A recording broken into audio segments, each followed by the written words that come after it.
Ada satu orang di antara kita mungkin tahajudnya 10 rakaat setiap malam, duhanya 12 rakaat setiap pagi, baca Qur'annya one day one juz, satu hari satu juz, malamnya one night one juz, satu malam satu juz. Satu keluarga di antara kita ini puasanya luar biasa Senin Kamis. Satu keluarga berpuasa Senin Kamis. Tak cukup puasa Senin Kamis, dia puasa Nabi Daud. Sehari puasa, sehari tidak, sehari puasa, sehari tidak. Tak cukup dia puasa Nabi Daud, dia puasa-puasa sunnah lainnya.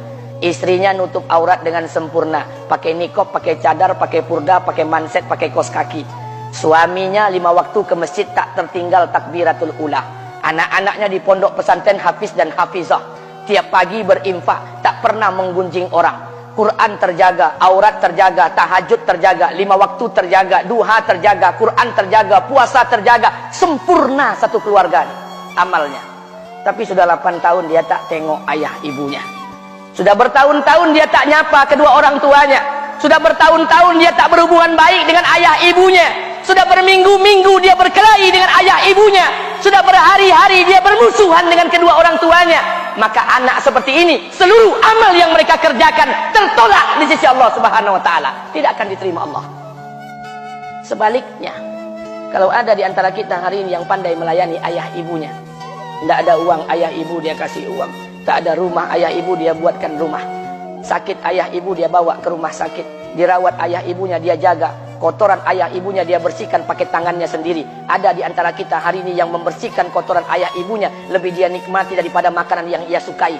Begitu luar biasanya dia melayani ayah ibunya. Tapi dia tinggalkan sholat, dia injak-injak perintah Allah, dia tinggalkan perintah Allah dengan mutlak. Maka kebaikan satu orang anak ini kepada ayah ibunya seluruhnya tidak diterima Allah Subhanahu wa taala. Atau jangan-jangan inilah yang menjadi penyebab amal kita tak diterima Allah. Atau jangan-jangan inilah yang menjadi penyebab amal kita tertolak di sisi Allah. Kita sholat juga, kita sujud juga, kita puasa juga, kita ngaji juga, kita dengarkan ceramah juga. Maka oleh karena itu, Pak, Bu, ayah kita tuh tinggal di kampung, ayah ibu tinggal di kampung sana. Terkadang ayah ibu kita tak sekolah, SD, SMP, SMA tak tamat. Dia sekolahkan kita SD, SMP, SMA, S1, S2, S3 dengan harapan hidup kita lebih baik daripada keadaan dia sekarang. Tapi apa yang membuat kita jarang untuk menjenguk mereka? Saya ingin sampaikan buat kita bersama. Ayah ibu kita tak tahu kita ni eselon 1, eselon 2, Pak. Ayah ibu kita tak tahu pangkat PNS kita 3A, 3B, 3C, 3D, 4A, 4B, 4C, 4D. Ayah ibu kita tak tahu kita ni public figure. Ayah ibu kita tak tahu dan tak mau tahu. Yang dia tahu kita ni anaknya. Ayah ibu kita tak tahu kita punya sawit berapa. Ayah ibu kita tak butuh mobil kita. Dia tak butuh rumah kita. Tapi yang dia butuhkan kita.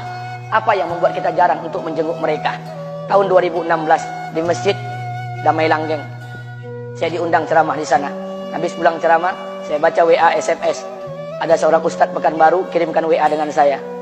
Saya baca 2 kali, air mata saya menetes. Kenapa? Karena WA itu berisi cerita satu orang ibu sedang menelpon anaknya. Ibunya nelpon anaknya. Assalamualaikum nak. Waalaikumsalam, kata anaknya. Kata ibunya, nak, sudah 1 bulan kau tak tengok ibu. Apa yang membuat engkau berhalangan, nak? Apakah kau sibuk dengan pekerjaanmu? Minggu yang kedua ibunya telpon lagi. Assalamualaikum nak, kata anaknya. Waalaikumsalam. Kata ibunya, nak, ibu dapat kabar apa engkau baru beli mobil baru. Apa betul nak? Kata anaknya, betul bu. Kata ibunya, alhamdulillah nak, ibu bangga kau pandai menyenangkan hati anak istrimu. Minggu yang ketiga ibunya telpon lagi. Assalamualaikum nak, kata anaknya. Waalaikumsalam. Kata ibunya, nak, ibu dapat kabar bahwa engkau baru beli rumah baru. Apa betul nak? Kata anaknya, betul bu. Kata ibunya, alhamdulillah nak, ibu senang kau bertanggung jawab dengan anak istrimu. Minggu yang keempat ibunya telpon lagi. Assalamualaikum nak. Waalaikumsalam. Kata ibunya, nak, tadi ibu pergi ke pasar, ibu jumpa temanmu di pasar. Kata temanmu di pasar, temanmu banyak bercerita tentang kamu. Kata temanmu tadi kamu baru beli anak anjing seharga 40 juta dari negeri Belanda. Apa betul nak? Kata anaknya, betul. Kata ibunya, nak, dengarkan pesan ibu untuk terakhir kalinya. Apa pesan ibunya? Wahai anakku, engkau pelihara 1 ekor anjing.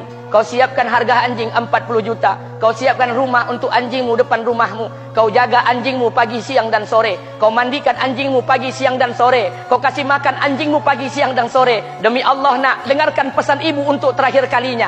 Apa kata ibunya? Demi Allah nak, demi Allah. Kalau seandainya Allah menciptakan ibu, kalau seandainya Allah menciptakan ibu untuk yang kedua kali di muka bumi ini nak, demi Allah, ibu tak ingin terlahir sebagai manusia. Ibu ingin lahir sebagai seekor anjing, biar berada depan rumahmu dan melihat wajahmu setiap hari. Ibu kita tak butuh harta kita, Pak. Dia tak butuh uang kita, dia butuh kita. Apa yang membuat kita jarang untuk menjenguk mereka? Pantas hidup kita tidak berkah, pantas rumah tangga kita tidak sakinah, karena hubungan dengan ayah ibu kita rusak selama ini. Masih ada kesempatan, masih yang jauh telepon, yang dekat kunjungi mereka. Demi Allah, kita butuh keberkahan doa mereka. Yang sudah meninggal, ziarahi kuburnya dan doakan mereka. Imam As-Syafi'i berkata, apa kata Imam As-Syafi'i? Manusia zalim, manusia bodoh, kalian tak tahu apabila ayah dan ibu kalian mengangkat tangan di malam hari, dia berdoa kepada Allah untuk anaknya. Doanya cuma sekali, malamnya cuma sekali, hanya sekali saja doanya. Apa kata Imam Syafi'i? Sekali doa ayah dan ibu kalian sudah cukup bagi Allah untuk menjadikan kalian anaknya berkah dunia akhirat. Hari ini berapa banyak doa ayah dan ibu kita, tapi tidak ada keberkahan buat anak mereka. Kenapa? Hati mereka tersakiti. Maka pulang, Pak, cari mak bapak kita. Kita punya rumah hari ini, Bu, kita punya rumah, punya harta, punya uang, punya pekerjaan, punya kekayaan, punya sawit. Kita jadi orang hari ini, jadi pegawai, bukan kena sarjana kita, Pak. Kita jadi orang hari ini bukan kena otak kita. Kita jadi orang hari ini bukan kena kepintaran kita. Kita jadi orang hari ini jangan-jangan kena keberkahan doa ayah dan ibu kita yang tak pandai tulis baca di kampung sana. Cari mak bapak kita, Pak. Demi Allah, kita butuh keberkahan doa mereka. Apa guna di kehidupan dunia sementara Allah tidak ridho dengan kehidupan kita? Pantas amal kita tertolak di sisi Allah. Maka pulang ke rumah, cari mak dan bapak kita yang masih hidup, duduk bersama mereka. Kalau seandainya kita tak bisa membahagiakan mereka, jangan pernah menyusahkan mereka. Kalau seandainya kita tak bisa membuat mereka tertawa, jangan pernah membuat mereka menangis. Demi Allah, kita hanya punya satu ayah kandung, kita hanya punya satu ibu kandung. Tidak akan ada ayah kandung yang kedua, tidak akan ada ibu kandung yang kedua. Harta kita cuma satu, ayah kita cuma satu, ibu kita cuma satu. Tidak akan ada ayah kandung yang kedua, tidak akan ada ibu kandung yang kedua. Pangkat jabatan bisa dicari, harta bisa diraih, kesempatan membahagiakan ayah dan ibu kita hanya sekali di kehidupan dunia ini, Pak. Pulanglah. Ketika mereka memanggil, tinggalkan istri, tinggalkan pekerjaan, tinggalkan semua proyek kita. Demi Allah, datangi mereka. Kata Nabi, sesaat kalian duduk bersama ayah dan ibu kalian akan mendatangkan keberkahan. Kenapa kalian tidak duduk bersama mereka?